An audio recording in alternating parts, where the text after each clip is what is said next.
تحفظ ختم نبوت، ناموس رسالت، رد قادیانیت، حالات حاضرہ اور دیگر اہم ملکی و بین الاقوامی موضوعات پر مبنی مستند اور معلوماتی پروگرامز دیکھنے کے لیے کے ٹی وی آفیشیل کے یوٹیوب چینل کو سبسکرائب کیجیے۔ ایک بچہ اپنے دوست کو گھسیٹ کر مسجد کی طرف لے کر جا رہا تھا، تو کسی نے پوچھا کہ اپنے دوست کو گھسیٹ کر مسجد کو کیوں لے کے جا رہے ہو؟ تو کہا کہ یہ اگر مجھے گھر سے میدان میں کھیلنے کے لیے گھسیٹ کر لے کے جا سکتا ہے تو میں اس کو مسجد میں گھسیٹ کر کیوں نہیں لے کے جا سکتا۔ میں چاہتا ہوں کہ اگر ہم دنیا میں اکٹھے کھیلے ہیں تو ہم جنت میں بھی اکٹھے کھیلیں، اس لیے اسے گھسیٹ کر مسجد کی طرف لے کر جا رہا ہوں۔ بالکل اسی طرح کا واقعہ ہمارے ایک نیو مسلم دوست ناصر کے ساتھ بھی پیش آیا۔ انہوں نے بچپن میں کب، کیوں، کیسے اسلام قبول کیا اور کون سے اسباب و محرکات تھے جو ان کے اسلام قبول کرنے کا ذریعہ بنے، ہم انہی سے پوچھتے ہیں۔ السلام علیکم ورحمۃ اللہ ناصر۔ وعلیکم السلام ورحمۃ اللہ۔ کیا حال ہے اور کیسے ہیں آپ؟ الحمدللہ، اللہ کا شکر۔ الحمدللہ۔ ناصر، آپ کے اسلام قبول کرنے کے واقعات اور یعنی جو اسباب و ذرائع ہیں، میں نے تو اچھی طرح سے سنے ہیں، آپ سے کئی بار آپ سے ملاقاتیں بھی ہوئیں اور آپ نے بتایا بھی، اور حال ہی میں ایک بہت بڑی خوشخبری جس سے اللہ سبحانہ تعالیٰ نے ہم سب کو ہمکنار کیا، اس کا بھی تذکرہ کریں گے۔ لیکن سب سے پہلے ہمارے ناظرین جاننا چاہتے ہیں کہ کیسے اسلام قبول کرنے کا دل میں خیال پیدا ہوا؟ اسلام قبول کرنے کا سفر ایسے تھا، میرا ایک دوست تھا عرفان، ہم باہر کھیل رہے تھے تو مجھے کہتا میں نے سپارہ پڑھنے جانا ہے تو میرے ساتھ چلو۔ تو میں نے اسے کہا، میں نے کہا یار میں تو ایک کرسچن ہوں، عیسائی ہوں، میں کیوں سپارہ پڑھوں؟ کہہ رہا چلو پڑھنا نہیں تو ساتھ ہی چلے چلو، مجھے چھوڑ ہی آؤ۔ اللہ اکبر۔ تو ہم اس کے ساتھ چلے گئے۔ جب اس کو چھوڑنے گئے تو وہ جو استاد جی تھے عبداللہ جابر صاحب، وہ باہر آئے تو انہوں نے کہا جی آپ بھی آ جائیں، محلے کے اور بھی بچے تھے۔ اب میں کنفیوز تھا کہ میں تو کرسچن ہوں تو میں یہ کیسے جاؤں سپارہ پڑھنے۔ میں چلا گیا، میں اندر گیا تو انہوں نے کہا جی نماز پڑھیں۔ اب نماز مجھے پڑھنی آتی نہیں تھی کیونکہ میں کرسچن تھا، فیملی میری 3 پیڑھیوں سے کرسچن چل رہی تھی، اور میں نے نماز دیکھو دیکھی وہاں پہ پڑھنی شروع کر دی، جیسے وہ پڑھے تھے ویسے رکوع اور سجود کرنا شروع کر دیا۔ نماز پڑھی، اسلام پھیرا، انہوں نے ہمیں نورانی قاعدہ پکڑا دیا۔ پہلی دفعہ نورانی قاعدے کو دیکھا، اس کو کھولا، انہوں نے ہمیں کہا پڑھیں۔ عبداللہ صاحب جو ہمارے استاد تھے، میں نے کہا میں نے تو کبھی پڑھا نہیں ہے۔ انہوں نے کہا یہ کوئی بات نہیں، ادھر ایسے ہی ہے، یہ سبھی ایسے ہی ہیں، انہوں نے بھی نہیں پڑھا، یہ بھی پہلی دفعہ ہی پڑھے۔ تو وہ انہوں نے یہی سمجھا کہ جس طرح کہ آج کل کے مسلمان ہیں، نہ قرآن نہ نماز نہ روزہ، کچھ نہیں آتا، یہ بھی ویسا ہی ہے۔ انہوں نے پڑھانا شروع کیا، میں نے پڑھا، مجھے اچھا لگا، اس کا پہلے الفاظ ہی اچھے لگے، پہلا الفاظ میرے دل میں اتر گیا اس کا، کہ مجھے اتنا ایزی لگا، اتنا آسان لگا، اتنا مزیدار لگا، با زبر با، وہ مجھے بڑا اچھا لگا۔ میں نے کہا یہ تو عربی بڑی آسان ہے، جوڑ توڑ کرنا اس کا۔ عربی میں پہلے ہی اسکول میں بڑا ویک تھا، مجھے آتی نہیں تھی عربی، بالکل پڑھنی بھی نہیں آتی تھی، لکھنا تو بڑی دور کی بات ہے۔ تو انہوں نے ہمارے لیے اسپیشل کھانا شانا بھیجا، فروٹس وغیرہ بھیجے کہ بچے آئے ہیں، اکرام کیا کہ بچے پڑھنے ہیں، ان کو دل میں محبت پیدا ہو، جستجو پیدا ہو۔ یہ ان کا ایک اپنا سٹائل تھا، اور محلے میں ان کا ایک نام تھا، وقار تھا ان کا، کہ یہ لوگ بڑے اچھے ہیں۔ وہ واحد گھر تھا جن کے گھر ٹی وی نہیں تھا، پورے محلے میں فیمس تھے اور دین کی دعوت دیتے تھے، گھر میں ان کا بزنس تھا گرافک ڈیزائننگ کا۔ کیا بات ہے۔ تو جب انہوں نے مجھے پڑھانا شروع کیا تو ان کے بڑے بھائی کو پتہ چلا، حافظ فیصل صاحب تھے، اللہ تعالیٰ ان کے لیے آسانیاں پیدا کرے، ان کے رزق میں اضافہ کرے۔ ان کو جب پتہ چلا کہ یہ اس طرح یہ بچہ محلے میں رہتا ہے اور کرسچن ہے، پورے محلے میں، کیونکہ فیمس گھر تھا ہمارا، پورے محلے میں ساری مسلم کمیونٹی تھی، واحد ایک گھر تھا ہمارا کرسچنوں کا۔ ہم 1974 سے وہاں پہ رہ رہے ہیں ساندے میں۔ تو ان کو پتہ چلا تو وہ تھوڑے سے کنفیوز ہو گئے کہ یار یہ بچہ آ رہے ہو تو آپ کے گھر والے اعتراض نہیں کریں گے؟ تو میں نے کہا نہیں، میں تو ابھی بتایا ہی نہیں گھر والوں کو، میں تو بس باہر کھیلتے کھیلتے آ کے پڑھنے لگ جاتا ہوں۔ وہ اللہ تعالیٰ نے میرے دل کے اندر محبت پیدا کر دی۔ آہستہ آہستہ 2-3 گھر والوں نے دیکھا کہ بھئی یہ بچہ ادھر پڑھنے جاتا ہے، تو میری امی کو کسی نے شکایت لگا دی۔ آپ نے اسلام نہیں قبول کیا؟ ابھی اسلام نہیں قبول کیا۔ میری امی کو کسی نے شکایت لگا دی کہ یہ آپ کا بچہ تو وہ فلاں کے گھر جاتا ہے، ادھر جا کے سپارہ پڑھتا ہے، یہ تو کرسچن ہے۔ وہ پورے محلے میں شور مچ گیا۔ انہوں نے کہا جی آپ پھر، میری امی دیکھنے آئی کہ کیا کرتے ہو۔ میں نے کہا امی جی عربی نہیں مجھے پڑھنی آندی، تے عربی میں پڑھے۔ میری امی کہندی دہا عربی، میں نے قاعدہ دیکھا، امی نے، امی میری تھوڑا بہت پڑھ لیتی اردو۔ انہوں نے دیکھا تو دیکھ کے مجھے کہتی کوئی گل نہیں، امی اوپر چلی گئی، انہوں نے خاطر تو میری عربی پڑھتا پہ نا، خیر ہے۔ تو کچھ عرصہ گزرا تو پورے محلے میں شور مچ گیا کہ سائیاں دا منڈا مسلمان ہو گیا۔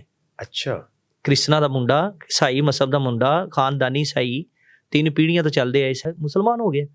شور مچ گیا پورے محلے میں، مبارکیں دینے لگ گئے، لوگوں میں شور مچ گیا۔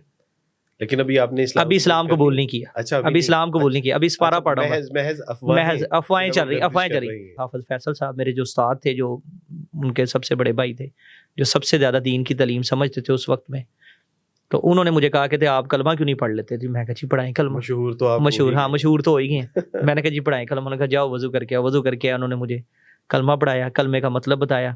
انہوں نے کہا اشہد ان لا الہ الا اللہ وحدہ لا شریک لہ واشہد ان محمدا عبدہ ورسولہ. اس کا مطلب بتایا. ہاں جی, میں اسلام میں آ گیا. جبکہ آپ کو پتا تھا کہ عیسائی تعلیمات میں اللہ کا کیا تصور ہے, مسیح کے بارے میں, یا جو ان کی عمومی تعلیمات ہے اس کے بارے میں آپ کو کوئی آشنائی تھی؟ کافی حد تک تھی. عیسائیت میں یہ تھا کہ ہم اتنے کٹر تھے ہم کہ ہم ہر منگل کے منگل, بارش آندھی طوفان میں ہم نے, چاہے ہڑتال بھی ہو تو ہم نے کسی طرح کا طریقے ہم نے چرچ چلے جانا. تو انارکلی چرچ جاتے تھے. ساندے ہمارا گھر تھا اور انارکلی چرچ جاتے تھے. اسلام کے عقائد و نظریات کے حوالے سے بنیادی چیز آپ کو کیا اٹریکٹ کرتی؟ سب سے پہلی جو چیز مجھے اٹریکٹ کی نا اسلام کے اندر, وہ مجھے پاکی جو ہے نا, یعنی بڑی اس کی تصور طہارت ہے, جو عیسائیت میں بالکل نہیں ہے. اور اکثر لوگ مجھ پہ اس بات پہ اعتراض بھی کریں گے. پچھلے دنوں ایک پنجاب یونیورسٹی کی بچی, ان کا ایک غالباً ایم فل کا مقالہ تھا, تو اس نے مجھے کہا کہ سر مجھے آپ اسلام قبول کرنے کے جو اسباب و وجوہات ہیں وہ ذرا اس کے حوالے سے رہنمائی فرما دیجیے. تو میں نے کہا کہ پورے کا پورا اسلام, یعنی اس کا کوئی بھی اسلام کا پہلو اٹھا کے دیکھ لیجئے, کسی نہ کسی دور میں, کسی نہ کسی زمانے میں, کسی نہ کسی شخص کے لیے وہ اسلام قبول کرنے کا ذریعہ ضرور بنا ہوگا. تو الحمدللہ آج آپ نے, یعنی جہاں توحید کے ضمن میں لوگ اسلام قبول کرتے ہیں, جو ایک نماز کا جو ایک تصور ہے, زکوٰۃ کا جو ایک تصور ہے, اسلام میں ریاست اور سیاست کا جو تصور ہے, تو یہ تمام وجوہات, یعنی اسلام کا ہر ایک پہلو کسی نہ کسی وقت میں کسی نہ کسی شخص کے لیے اسلام قبول کرنے کا ذریعہ بنا ہوگا. آج یہ آپ نے بتایا کہ آپ کے ذہن میں جو اسلام کا ایک خوبصورت پہلو تھا جس سے آپ بہت متاثر تھے, وہ تصور طہارت تھا. بالکل بالکل, بے شک. تو یہ سب آپ کے لیے بہت اہم چیز, بڑی اہم چیز تھی, جو مجھے بہت زیادہ ڈفرینس لگا. اس کے بعد آپ نے, یعنی اسلام کا بھی یقیناً آپ کے پتہ ہوگا کہ اسلام میں تصور توحید کیا ہے, رسالت کیا ہے, تو اس کو کمپیریٹیو کر کے آپ کے لیے فیصلہ کرنا آسان تھا, جبکہ بہت ہی آسان ہو گیا. جب اللہ ہدایت دینا چاہتا ہے تو وہ فیصلے آسان کر دیتا ہے اور آسانیاں پیدا کر دیتا ہے. بہت اہم بات. اور اللہ نے میرے لیے اتنی آسانی پیدا کی کہ مجھے بالکل واضح کالے اور سفید میں فرق پتہ چل گیا. یہ کالا اور یہ سفید, الحمدللہ, جو بڑا بالکل واضح, کوئی دوسری بات ہی نہیں تھی اس میں اندر کہ ایسی کو یہ کہا جائے کہ یار اس میں کسی سے مشورہ کیا جائے. مجھے مشورہ کرنے کی ضرورت نہیں. قرآن مجید کہتا ہے فَمَن يُرِدِ اللَّهُ أَن يَهْدِيَهُ يَشْرَحْ صَدْرَهُ لِلْإِسْلَامِ, کہ جس کے لیے اللہ سبحانہ تعالیٰ اسلام کا فیصلہ فرما دیتے ہیں, اس کا سینہ کشادہ کر دیتے ہیں. بے شک. اور پھر اس کے لیے سیاہ اور سفید میں فرق کرنا بڑا مشکل ہے. اور میرے استاد جی کہتے ہوتے تھے کہ اللہ تعالیٰ جب کسی کے ساتھ بھلائی کرنا چاہتا ہے نا, اس کو صرف ہدایت دیتا ہے, اور اسلام کی نعمت اللہ تعالیٰ نے مجھے عطا فرمائی. نہ صرف اسلام قبول کر لیا, اسلام قبول کرنے کے بعد مجھے پتا ہے کہ ایک مشکل مرحلے کا آغاز ہونے والا ہے, اور اس کو کیسے فیس کیا آپ نے؟ جب اسلام قبول کیا تو والد صاحب بے شک پیرالائز تھے, فالج کے مریض تھے اور چارپائی پہ تھے. تھوڑا سا انہوں نے بھی غصے کا اظہار کیا. والدہ میری بس کبھی غصہ کر جاتی تھی, کبھی ٹھنڈی ہو جاتی تھی. بہنیں تھیں, انہوں نے بھی کہا یہ کیا تم نے کر لیا, ہم تو 3 پیڑھیوں سے کرسچن چلتے آ رہے ہیں, بلکہ 4 پیڑھیوں سے کہہ لیں, خاندانی کرسچن ہے, تم نے مسلمان ہو کے یہ کیا نیا ایک عجیب سا ہی شوشہ چھوڑ دیا. ہاں جی, چھوڑ دیا. خاندان میں ہمارے ملنا چھوڑ دیں گے, میں یہ ہو جائے گا, وہ ہو جائے گا. میں نے کہا کچھ نہیں ہوتا. مجھے اسلام کی دین اللہ تعالیٰ نے ہدایت عطا فرما دی ہے, سمجھ عطا فرما دی ہے, تو اب میں اس سے پیچھے ہٹنا میرا لیے مشکل ہے. الحمدللہ. تو گھر سے نکالا نہیں گیا, لیکن گھر میں رہ کے بڑی پرابلم فیس کرنی پڑی, کیونکہ چھوٹا تھا. تو گھر سے نکالنا اکلوتا تھا تو شاید اس لیے بچ گیا, نہیں تو اگر اکلوتا نہ ہوتا تو شاید گھر سے بھی نکال دیا جاتا. لیکن اصل میں اپنے تصورات میں یہ سوچ رہا ہوں کہ جب 12 سال کی عمر میں کسی بچے نے اسلام قبول کیا ہوگا, 12.5-13 سال کی عمر تک پہنچا ہوگا, اور اس کو جب اسلام کے لیے تانے ملتے ہوں گے تو اس کے اوپر کیا بیتتی ہوگی؟ تانے تو جو ہیں وہ تو اسلام کے جو تانے ہیں نا, وہ ہوتے تو بڑے مشکل سے ہیں, بڑے سخت ہوتے ہیں. لیکن جب دین کی سمجھ اللہ تعالیٰ فرما دیتا ہے نا, پھر وہ تانے اتنے برے نہیں لگتے. برداشت وہ برداشت ہو جاتے ہیں. ویسے تانے چاہے آپ کو کوئی کہہ دے دوست کوئی بات ایسی کر دے آپ کی ذات کے اوپر تو وہ آپ سے چاہے مہینہ آپ سے دل سے نہ نکلے, لیکن جو اسلام کا تانا نا وہ مجھے نہیں لگا کہ میں نہیں سمجھتا کہ وہ مجھے تانا لگا وقتی طور پہ چند سیکنڈ کے لیے, منٹ بھی بڑی دور ہے. تو بعد میں جب لیکن اللہ نے ہدایت دے دی ہوئی تھی, اللہ نے شعور دے دیا تھا چھوٹی عمر میں اسلام قبول کرنے سے, تو اللہ نے مجھے یہ بڑی طاقت عطا فرمائی کہ میں اتنے تانے سننے کے باوجود, اتنی باتیں سننے کے باوجود لوگوں کی, بلکہ بعض لوگوں نے تو کئی عجیب باتیں بھی کی جو میں نہیں بتا سکتا اسلام قبول کرنے پہ, لیکن مجھے اس پر کوئی اثر ہوا نہیں. اگر اثر ہوا ہوتا تو آج میں دار اسلام سے باہر ہوتا. میں اگر آپ کی اس کیفیت کو ایک شعر میں عرض کرنا چاہوں تو وہ یہ ہے کہ للہ سن گالیاں لگتی ہیں اب شہنائیاں, تم کیا جانو راہ حق میں لذت رسوائیاں. تو یقیناً آپ نے بڑی خوبصورت بات کی کہ جب اللہ سبحانہ تعالیٰ کے دین کا فہم ہوتا ہے, اللہ اور اس کے رسول صلی اللہ علیہ وسلم سے محبت ہوتی ہے, تو پھر یہ تانے نہیں, پھر تو یہ اجر و ثواب کی ایک جو ہے نا وہ ایسے لگتا ہے کہ جیسے اجر و ثواب کی بارش ہو. اصل میں جب انسان اسلام پہ ڈٹ جاتا ہے نا اور اس کو ہدایت اللہ دے دیتا ہے اور وہ سمجھ جاتا ہے کہ یہی راستہ ٹھیک ہے, تو دنیا چاہے جو مرضی کرے اس کو میٹر نہیں کرتی. میں نے یہ چیز نوٹ کی ہے. آپ نے اسلامی تعلیمات حاصل کی, اسلامی تعلیمات کے ساتھ ساتھ اپنی عصری تعلیم کو بھی مکمل کیا, اس کے بعد جاب کہاں سے سٹارٹ کیا آپ نے؟ میری جو فرسٹ جاب تھی وہ بینکنگ سے سٹارٹ ہوئی تھی. میں بینک میں جاب کرتا تھا, تو بینکنگ جاب جو تھی وہ میرے والد صاحب کی خواہش تھی, میری والدہ کی, لیکن مجھے کسی ایک دوست تھا میرا حکیم عثمان اس کا نام ہے, عثمان غنی میرا بڑا اچھا دوست ہے. اس نے مجھے بس صرف اتنا ہنٹ دیا کہ یار یہ تمہارے استادوں نے بتایا نہیں ہے کہ یہ جاب حرام ہے. بس وہ اس نے مجھے بات ایک دفعہ کہہ دی, وہ میرے دل کے اندر اتر گئی. اور وہ حرام نہ بھی ہو لیکن مشتبہ ہے. ہاں جی مشتبہ, ہاں جی ہاں کہہ لیں آپ کہ وہ مطلب اس کو اچھا نہیں سمجھا جاتا. سخت الفاظ میں, ہاں جی انہوں نے ذرا سخت الفاظ میں کہا کہ یہ جاب تم کر رہے ہو یہ تمہارے لیے مناسب نہیں ہے, اس میں برکت نہیں. اور واقعی اس جاب میں برکت نہیں تھی, جو کمائی آتی تھی وہ مجھے اللہ کی رضا کے لیے کچھ ایسا بہانہ ملا, وہ بہانے سے میں نے جاب کو چھوڑا.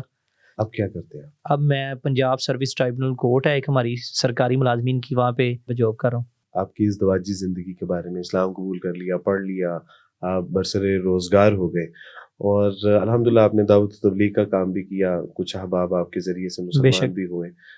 اس پہ ہم بعد میں بات کریں گے, لیکن اس سے پہلے میں آپ کی ازدواجی زندگی کے بارے میں جاننا چاہتا ہوں کہ اس کا کیا بنا. جب انسان کسی بھی مذہب سے کسی دوسرے مذہب میں کنورٹ ہوتا ہے تو وہ 2 کشتیوں میں سوار ہو جاتا ہے, اور یہ بڑا ہی مشکل مرحلہ ہے میرے لیے.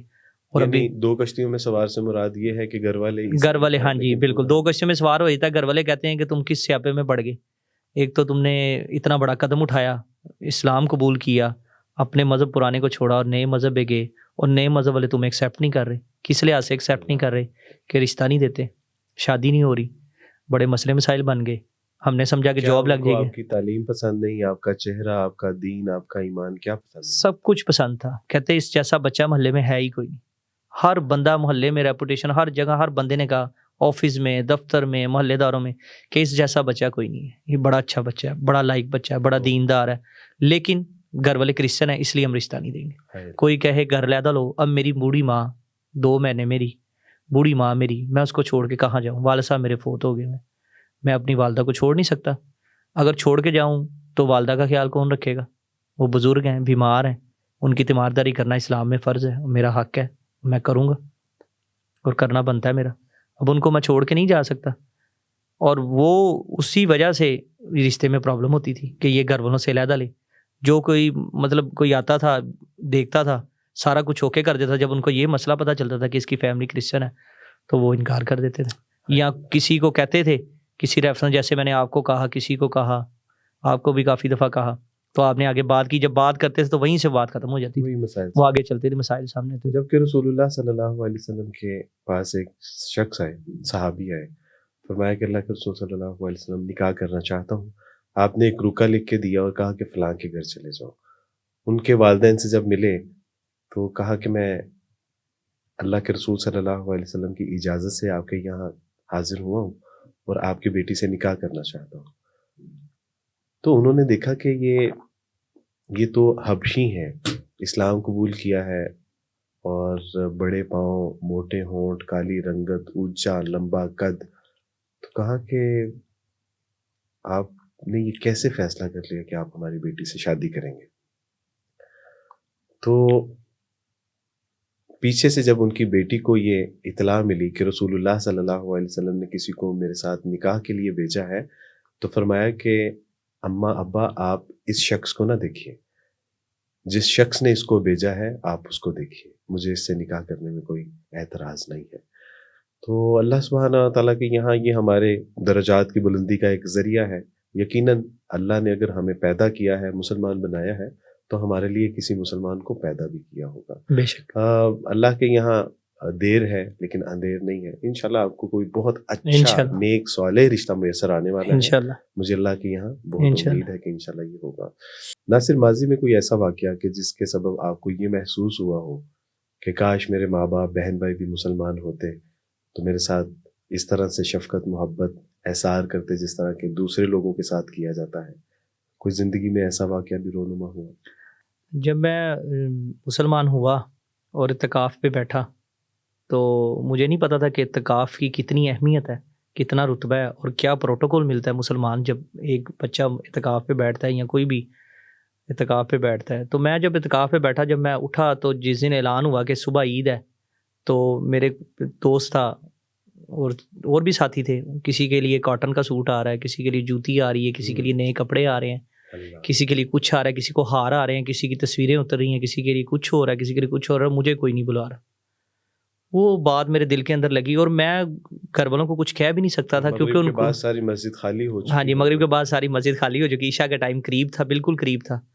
تو میں بڑا پریشان کہ میں کیا کروں، کس طرح یہ اس کو میں ہینڈل کروں، اور دل میرا اندر سے پھٹ رہا تھا کہ اتنا پروٹوکول مل رہا ہے اور مجھے کوئی پوچھ بھی نہیں رہا۔ کسی کو ہار پہنا، کسی کو، ہاں جی، کسی رشتے دار آ رہے ہیں، اور لیکن آپ وہاں پہ تنے تنہا۔ تھوڑی دیر بعد مجھے بڑا فیل ہوا، پھر میں نے کہا میرے گھر والوں کو تو اسلام کا پتہ ہی نہیں ہے، ان کو تو اللہ نے معافی دی ہے، ان کو پتہ ہی نہیں اسلام کا، ان کو کیا پتہ ہو کہ اعتکاف کی اہمیت کیا ہے، کیا اس کا رتبہ ہے۔ تو میں نے کہا چلو چھوڑو کوئی بات۔ اتنی دیر ہوئی تو جو میرے استاد تھے جن کے پاس ہم پڑھتے تھے، ان کے والد صاحب عبدالرشید قمر خطاط صاحب، اللہ تعالیٰ ان کے لیے آسانیاں پیدا کرے، اللہ ان کے درجات بلند کرے، اللہ ان کو ہمیشہ خوش و خرم رکھے۔ تو میرے بڑے اچھے استاد ہیں وہ بھی، ان سے بھی ہم نے بڑا کچھ سیکھا۔ انہوں نے آئے تو انہوں نے آ کے کہا بیٹا آپ پریشان کیوں ہوتے، آپ کو لینے میں آیا ہوں۔ تو میرے لیے بڑی باعث فخر کی بات تھی کہ اتنے بڑے استاد ہمارے، ان کے والد صاحب وہ مجھے لینے آئے۔ نام ہے، ان کا ایک نام ہے خطاطی میں، ان کا نام ہے، ایک بہت بڑے خطاط ہیں، وہ روزنامہ جنگ اور نوائے وقت میں کیلیگرافی کرتے رہے ہیں، بڑا نام ہے، کالم شالم بھی لکھتے ہیں وہ۔ تو انہوں نے مجھے کہا کہ میں بیٹا تمہیں لینے آیا۔ انہوں نے مجھے بوسہ دیا، جپی ڈالی، حق کیا، بوسہ دیا مجھے، اور مجھے کہا میں تمہیں لینے آیا، تم نے گھبرانا نہیں۔ اور پھر اس کے بعد مجھے جو میرے استاد تھے حافظ فیصل صاحب، انہوں نے ایک سوٹ گفٹ کیا، اور مجھے باٹا کی ایک جوتی تھی جو ہم نے کبھی آج تک کبھی پہنی نہیں تھی، 100 روپے سے اوپر جوتی نہیں پہنی تھی اس دور میں۔ تو انہوں نے مجھے پتہ نہیں وہ اس ٹائم غالباً 1200 یا 800 روپے کی جوتی تھی، وہ مجھے انہوں نے کہا پسند کرو، جو دل کرتا ہے وہ لو اور کسی کو بتانا نہ۔ اور انہوں نے مجھے وہ سوٹ، وہ پہلا جو عید کا تحفہ تھا، اللہ اپنے فضل سے، اپنی رحمت سے، آمین، اہل و عیال پہ اپنی برکتیں رحمتیں نازل فرمائے۔ دعوت و تبلیغ اور اس ضمن میں کبھی آپ نے چاہے وہ غیر مسلموں میں بھی یقیناً کام کیا، اور اس میں اس کے حوالے سے دعوت و تبلیغ کا تو ہم نے تو شروع سے یہی سنا تھا کہ اللہ کے نبی نے اپنے گھر سے پہلے سٹارٹ کی، تو میں نے بھی اپنے گھر سے ہی پہلے سٹارٹ کی اور کرتا رہا اور کر رہا ہوں۔ چند دن پہلے میں آپ کے گھر میں تھا، آپ نے مجھے مدعو کیا کہ میری والدہ محترمہ، میری بہن اور میری بانجی اسلام قبول کرنا چاہتی ہیں، اور عبدالوارث میں چاہتا ہوں کہ آپ ان کو کلمہ پڑھائیں۔ میں حاضر ہوا، میرے لیے یہ بڑی سعادت کی بات تھی۔ ایک طرف آپ کی زندگی کا معاملہ جب دیکھتا ہوں کہ 12 سال کی عمر میں اللہ سبحانہ تعالیٰ نے اتنی چھوٹی عمر میں سینے کو اسلام سے منور کر دیا، اور دوسری طرف جب میں آپ کی والدہ محترمہ کا دیکھتا ہوں کہ 75 ایئر کی ایج میں، ماشاءاللہ ابھی ہماری پوسٹ چل بھی رہی ہے یہ کہ 75 ایئر کی ایج میں اللہ سبحانہ و تعالیٰ نے ان کے سینے کو اسلام سے منور کر دیا۔ اللہ نے ان کے سارے گناہوں کو، ساری غلطی کوتاہیوں کو، لغزشوں سے نہ صرف معاف کر دیا بلکہ نیکیوں میں تبدیل کر دیا۔ الحمدللہ۔ یہ واقعہ کیسے ہوا؟ یہ واقعہ ایسے ہوا کہ میری والدہ رمضان سے پہلے گر گئی تھی، اور ان کے کچھ مورے سلپ ہو گئے، کچھ ایک موڑا ان کا ٹوٹ گیا، تو ان کا نیچے والا حصہ پیرالائز ہو گیا۔ جب پیرالائز ہوا تو اسپائنل کارڈ ان کا دب گیا، جس کو ہم حرام مغز بولتے ہیں اردو میں۔ حرام مغز دب گیا تو ان کی نا نیچے والا حصہ کام نہیں کرتا تھا ان کو میں ہاسپٹل لے کے جاتا تھا، کبھی ڈاکٹر کے پاس لے کے جاتا تھا، کبھی حکیم کے پاس لے کے جاتا تھا، کبھی ہومیوپیتھ ڈاکٹر کے پاس لے کے، کبھی دم کروانے لے کے جاتا تھا، کبھی قصور لے کے جا رہا ہوں، کبھی گجرا والے لے کے جا رہا ہوں. اللہ. جتنے مجھے اللہ نے وسائل دیے، جتنی میری طاقت تھی، میں جاتا تھا. کیوں کرتے تھے اتنی مشقت؟ اس لیے کرتا تھا کہ اسلام میں اللہ کے نبی نے حکم کیا کہ اپنے والدین کی خدمت کرنا. جس نے دونوں میں سے کسی ایک کو پا لیا ہائے اللہ. اس نے جنت کو پا لی، اللہ. اور جس نے ان کو پایا اور خدمت نہ کی اس نے اپنی بس اس کے دنیا لیے تباہی اور بربادی ہے. تو وہ بات میری والدہ کی نا میرے دل میں تھی، اور والدہ سے ویسی محبت بڑی زیادہ ہوتی ہے. والد صاحب بھی بیمار تھے لیکن ان کی خدمت نہیں کر سکے، چھوٹے تھے، شعور نہیں تھا، لیکن اللہ نے مجھے طاقت دی اور میری والدہ تھی تو میں نے کہا میں ان کی خدمت کروں. اور شاید آپ کے علم میں نہیں ہے کہ جب آپ وہاں پر موجود نہیں تھے تو انہوں نے کہا کہ میں اپنے بیٹے کے حسن سلوک اور اس کی خدمت اور اس نے جو میرے ساتھ شفقت کی ہے یقیناً میرے اسلام قبول کرنے کے ذرائع میں ایک اور یہ آپ نے مجھے ایک ہفتے بعد بتایا تھا کہ آپ کی والدہ نے یہ بات کی، اور جو مجھے نہیں پتا تھا. اور میں نے اس دفعہ تہیہ کر لیا اپنے اللہ سے.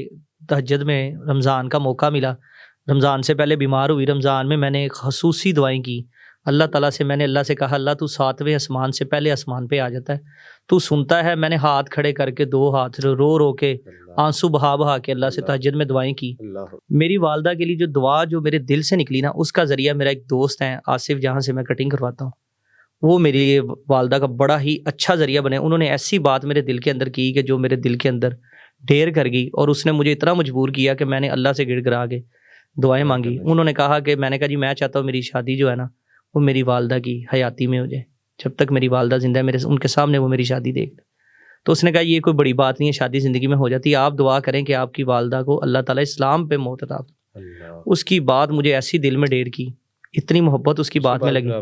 اس کے بعد میں نے دعاؤں میں زور کرنا شروع کر دیا، ایسا زور لگایا، ایسا زور لگایا. پھر اللہ تعالیٰ نے ایسی آسانی پیدا کی کہ جس دن عید کا دن تھا دوسرا، تو میں نے والدہ کو سمجھایا، ان کو کہا کہ آپ اسلام کے بارے میں اس کو سمجھیں. ان کو میں نے بتایا کہ حضرت عیسیٰ کے بارے میں، کہ حضرت عیسیٰ خدا کے پیغمبر تھے جس طرح اللہ کے نبی تھے. دعوت تو آپ شروع سے ہی دے رہے تھے، دعوت تو شروع سے آپ کی دعوت میں ذرا دعوت میں اب آگی محبت آ گئی ان کے دل میں. تو انہوں نے، میں جب عید کے نماز پڑھ کے میں گھر آیا تو تھوڑی دیر کے لیے سو گیا. جب اٹھا تو اوپر آیا تو باجی میری کہتی کہ امی کلمہ پڑھنا چاہتی ہے. وہ جب میں نے وہ بات سنی سبحان اللہ، تو میرے تو رونگٹے کھڑے ہو گئے. میں اتنا خوشی سے، میرے پاؤں زمین پہ لگے ہی نا، اتنی خوشی زندگی میں مجھے کہ میں آپ کو بتا نہیں سکتا. میں نے کہا میں نے دنیا میں کامیابی حاصل کر لی، آخرت اور دنیا دونوں میں کامیابی حاصل کر لی. دنیا میں بھی مجھے سکون مل گیا اور آخرت میں بھی مجھے، میں اپنی ماں کی کم از کم بخشش کی دعا تو کر سکتا ہوں اللہ کے آگے، جو کہ پہلے میں نہیں کر سکتا. الحمدللہ اللہ سبحانہ تعالیٰ نے آپ کی دعاؤں کو قبول فرمایا، اور یقیناً اللہ کے یہاں دعاؤں کی قبولیت ہوتی ہے. اگر کوئی کمی کوتاہی ہے تو وہ ہمارے مانگنے میں ہے. ایک شخص جو غلاف کعبہ کو پکڑ کے دعا مانگتا تھا اور غیب سے آواز آتی تھی کہ لا تقبل، کوئی قبولیت نہیں ہے، چلے جاؤ یہاں سے. لوگوں نے کہا کہ تم ہر سال آتے ہو یہاں پہ دعائیں مانگتے ہو اور آواز آتی ہے کہ کوئی قبولیت نہیں، تو کیوں مانگتے ہو دعائیں؟ کہا کہ پھر آپ ہی بتا دیجئے کہ وہ کون سا در ہے کہ جہاں پہ دعائیں مانگی جاتی ہیں اور پھر قبول ہوتی ہیں، اور میں یہاں پہ نہ ہوں تو پھر کہاں جاؤں؟ تو یقیناً وہ در میرے اللہ کا در ہی ہے کہ جہاں دعاؤں کی قبولیت ہوتی ہے. اور ہمارے سارے ناظرین یہ بات سن بھی رہے ہیں، دیکھ بھی رہے ہیں کہ اللہ سبحانہ تعالیٰ نے 1 مہینے میں مانگی ہوئی آپ کیسی دعاؤں کو رنگ عطا فرمایا. یہ میرے اللہ کا فضل ہے، الحمدللہ. ناصر، امت کے لیے کوئی پیغام دینا چاہیے؟ امت کے لیے پیغام میرا سب سے اہم یہی ہے کہ جب انسان اسلام قبول کرتا ہے تو یہ بڑا مسئلہ مسائل ہوتا ہے کہ اس مسجد میں نماز نہ پڑھو، اس مسجد میں نماز نہ پڑھو، اس مسجد میں نماز نہ پڑھو. تو جو مسلمان ہے وہ تو اپنے فقہ کے اوپر ڈٹا ہوتا ہے، لیکن جو عیسائی سے مسلمان ہوتا ہے یا کسی بھی مذہب، وہ محض مسلمان ہوتا ہے، اس کو بھی ان چیزوں کا یہ پتہ نہیں ہوتا کہ یہ کیا کیٹیگری ہے ان کی. تو میرا یہ پیغام ہے امت کے لیے کہ ایک تو اتحادی ہونا چاہیے، ان کو سب کو اکٹھے ہونا چاہیے، اور کسی پہ نماز پڑھنے پہ اختلاف نہیں ہونا چاہیے. نماز اب جہاں پڑھنا چاہیے، جہاں پڑھنا چاہیے، جہاں نماز ہو پڑھنا چاہیے. پہلے میں جو ہے نا تھوڑا سا کنفیوز تھا اس بارے میں، لیکن اب میں الحمدللہ جہاں مجھے ٹائم ملتا ہے میں نماز پڑھتا ہوں. نماز میں کبھی چھوڑی نہیں ہے، نہ کبھی روزہ چھوڑا ہے، نہ چھوڑنے کی کوشش کرتے ہیں. ناصر، جزاکم اللہ حسن. اللہ سبحانہ تعالیٰ آپ کا اسلام لانا، ایمان لانا، آپ کے اہل و عیال کا ایمان میں داخل ہونا اللہ سبحانہ تعالیٰ قبول و منظور فرمائے، اور آپ کو لاکھوں لوگوں کے قبول اسلام کا ذریعہ بنا دے. آمین آمین. ناظرین، میں ناصر کے پیغام پہ لبیک کہتے ہوئے یہ عرض کرنا چاہتا ہوں کہ اللہ سبحانہ و تعالیٰ مجھے، آپ کو، ہم سب کو ایک اچھا سچا پکا مسلمان بننے کی توفیق عطا فرمائے، اور اللہ سبحانہ و تعالیٰ ہمیں اس فرقہ واریت کے فساد سے محفوظ رکھیں، ایسا محفوظ رکھیں کہ جس طرح اللہ سبحانہ و تعالیٰ کو مطلوب ہے، محبوب ہے اور مقصود ہے۔ اقبال رحم اللہ کے ان اشعار کے ساتھ میں اجازت چاہوں گا کہ فرقہ بندی ہے کہیں اور کہیں ذاتیں ہیں، کیا زمانے میں پنپنے کی یہی باتیں ہیں، یوں تو مرزا بھی ہو، سید بھی ہو، افغان بھی ہو، تم سبھی کچھ ہو، بتاؤ تو مسلمان بھی ہو۔ عبدالوارث کو اجازت دیجیے۔ السلام علیکم ورحمۃ اللہ وبرکاتہ۔